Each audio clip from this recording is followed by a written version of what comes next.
Qual é a diferença entre um transtorno mental e os sintomas normais da vida?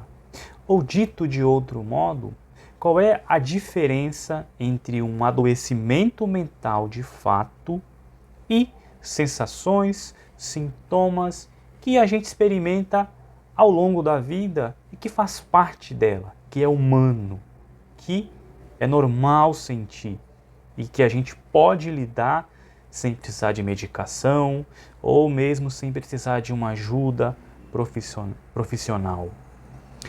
Cresceu muito a quantidade de diagnósticos de transtornos psiquiátricos. O número de pessoas com depressão avançou absurdamente. Será que os diagnósticos aumentaram ou as pessoas de fato estão adoecendo mais? É uma pergunta importante. As pessoas estão com mais transtornos de ansiedade, estão enfrentando de fato mais a síndrome de burnout, que é o esgotamento físico e mental em relação ao trabalho? Ou será que a gente tem um excesso de diagnósticos? Excesso esse cometido, feito por profissionais, muitas vezes mal preparados. Ou também será, e aí uma pergunta muito importante, será que as pessoas estão menos resistentes, estão conseguindo enfrentar menos as angústias da vida, as angústias do viver? Porque na vida a gente lida com angústias das mais diversas possíveis. A gente às vezes está mais triste do que o normal, e isso não significa que estamos com depressão. Às vezes a gente está super ansioso por alguma coisa que a gente gostaria que acontecesse ou que está prestes a acontecer, e isto não significa que eu tenho ansiedade, que eu tenho um transtorno de ansiedade. Então, de novo, qual é a diferença entre um transtorno mental propriamente dito e os sintomas normais da vida, da nossa existência? Em primeiro lugar, uma boa maneira da gente pensar, entender um transtorno mental de um sintoma normal da vida é a gente pensar, a gente observar a quantidade de sintomas que aparece, a quantidade e a intensidade do sintoma. Pegando aqui o exemplo de uma tristeza versus uma depressão, a gente vai caracterizar uma pessoa, vai diagnosticar uma pessoa com depressão se aquela tristeza, por exemplo, que é um dos sintomas, se aquela tristeza está aparecendo recorrentemente. É uma tristeza que dura mais de 2, 3 semanas, é uma tristeza que está dificultando a pessoa em fazer as suas tarefas do dia a dia, por exemplo, em ir trabalhar, em cuidar dos filhos. É uma tristeza que está levando ela a pensar sobre a morte, um desânimo muito acentuado. Percebe que há uma diferença entre ficar triste, que é uma coisa da vida, faz parte, todos nós em algum momento da vida vamos enfrentar tristezas, e uma tristeza que aparece repentinamente, às vezes sem um motivo específico. Então, a intensidade e a quantidade que o sintoma aparece é uma forma da gente entender se aquilo se trata de um adoecimento mental, de uma doença, de um transtorno psicológico. Outra forma é a gente entender se há outros sintomas associados. Então, só tristeza não caracteriza a depressão.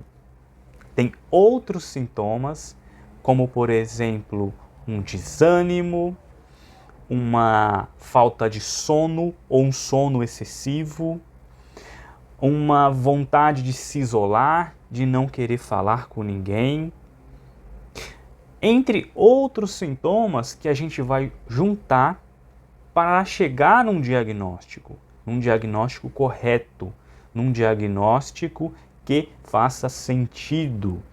E aí demanda do profissional, e é onde acontecem muitos erros, porque demanda uma investigação, demanda um cuidado com aquele outro que eu escuto. Muitos profissionais, médicos, até mesmo psicólogos, têm uma pressa em diagnosticar, em rotular o outro. E é muito complicado quando eu faço isso, porque o diagnóstico, quando eu dou ele para a pessoa, né, aquilo impacta a vida dela. Eu dizer que ela tem depressão, eu dizer que ela tem um transtorno bipolar, um transtorno do humor bipolar, eu dizer que ela tem esquizofrenia, eu dizer que ela tem uma síndrome de burnout, eu tenho que saber o que eu estou falando, eu tenho que entender de fato esse outro que traz para mim a sua dor, o seu sofrimento, a sua angústia. Eu preciso inclusive fazer uma psicoeducação para que, em muitos casos, a pessoa consiga lidar com aquilo, consiga melhorar e sem ter um diagnóstico, sem necessariamente ela sair do consultório rotulada, né? Porque em muitos casos, como eu disse, os sintomas que ela está apresentando, o incômodo dela, o sofrimento, a angústia, não é patológico, na grande maioria dos casos. Não é doentio, não é um transtorno, mas são os sintomas da vida. E na terapia a gente vai trabalhar isto para que a pessoa, inclusive, melhore a sua capacidade de enfrentar as angústias da vida, para que ela consiga recorrer a si mesma, para que ela consiga desenvolver as suas habilidades socioemocionais, a sua inteligência emocional, a sua saúde mental de um modo geral. Na maioria dos casos é possível atravessar aquele momento difícil, aquela angústia, sem o uso de medicação. A medicação psiquiátrica, o antidepressivo, por exemplo, ele é muito útil em alguns casos. A gente não deve ter preconceito, mas hoje nós temos um problema de excesso de medicação, de uma medicalização da vida. E aí, de novo, muitas vezes por erro dos profissionais, por pressa em diagnosticar, em medicalizar, e outras vezes pela própria pessoa, pelo paciente, não conseguir lidar com as angústias da vida, por ele não conseguir resolver por outras vias, por outros modos. E aí ele tenta recorrer para a medicação. E a gente sabe que a medicação, ela ajuda, o remédio remedia, mas não cura. O remédio não muda comportamento, o remédio não resolve traumas, o remédio não te faz refletir. Esse é um movimento seu, esta é uma prática, é um exercício que você precisa fazer consigo mesmo. Na terapia é um excelente espaço para que isso ocorra, para que isso aconteça, onde eu vou criando mais autonomia, mais confiança, mais resiliência para enfrentar as nuances, as contingências da vida, pois nem sempre o nosso emprego é aquele que a gente gostaria. Nem sempre o nosso filho se comporta como a gente pensou que ele ia agir. Muitas vezes o meu marido ou a minha esposa vai me trazer uma questão que vai me incomodar. Na vida a gente perde pessoas que amamos. Então, como eu vou lidar com esse luto?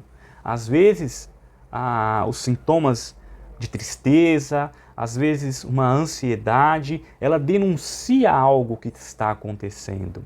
Então é um ótimo momento, apesar da dor, apesar do sofrimento, é um ótimo momento para eu refletir sobre mim, sobre os meus hábitos.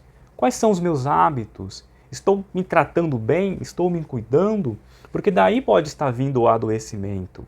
Então, ao invés de eu medicalizar, de eu correr para uma medicação, por que não adicionar uma atividade física? Por que não melhorar a minha alimentação? Por que não pensar sobre os relacionamentos que eu tenho?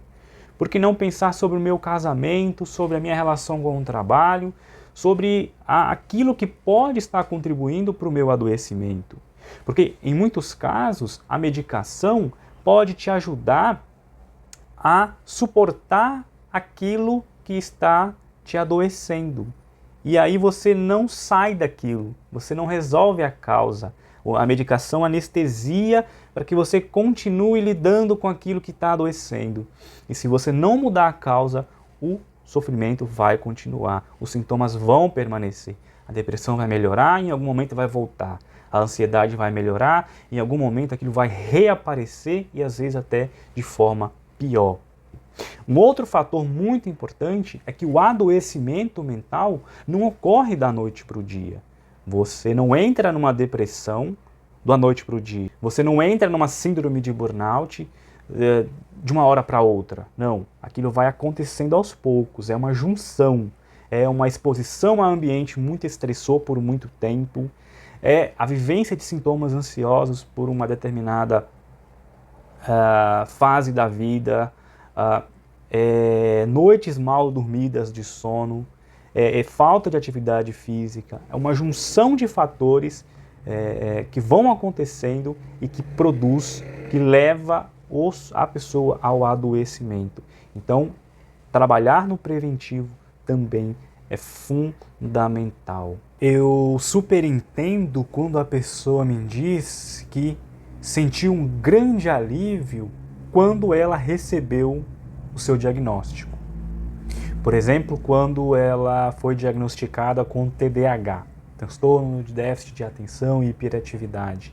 Muitos adultos são diagnosticados, tardiamente, pois é um transtorno que geralmente se diagnostica na infância. É mais comum que seja realizado na infância, seja percebido os sintomas na criança. E aí a pessoa diz, olha, Leandro, agora eu entendo por que eu era assim, por que eu era agitado, por que eu era inquieto, por que eu não conseguia fazer uma coisa de cada vez, né? Aí a gente vai entender, vai questionar isso e olha, não é bem assim. Você não é o TDAH, você tem TDAH, ok? Faz sentido o diagnóstico, o tratamento correto, se for necessário a medicação adequada, já que muitas pessoas são medicalizadas erradas, com diagnósticos errados. Então que bom que houve um diagnóstico correto, mas não dá para colocar tudo na conta do TDAH ou do transtorno X ou Y.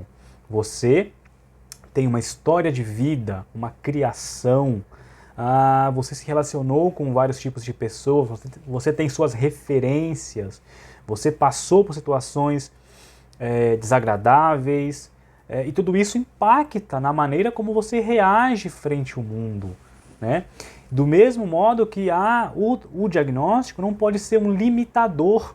Olha, eu agora vou deixar de fazer a faculdade, o curso X ou Y, porque eu tenho TDAH? Não.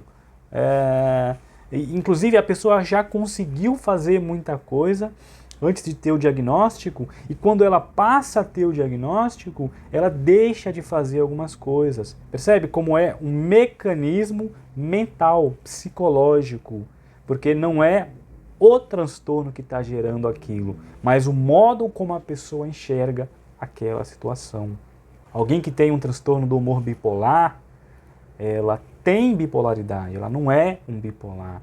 Ela não é um ansioso ou um depressivo, ele tem uma doença, ele tem aquilo, porque os diagnósticos de saúde mental, psiquiátricos, psicológicos, têm esse risco, de gerar estigmas, estereótipos, de rotular a pessoa. Porque se você tem pressão alta, por exemplo, ninguém fala, ali vai um hipertenso, ali vai um diabético, se você tem diabetes. Não, mas se você tem depressão, a pessoa já te olha, ali vai um depressivo.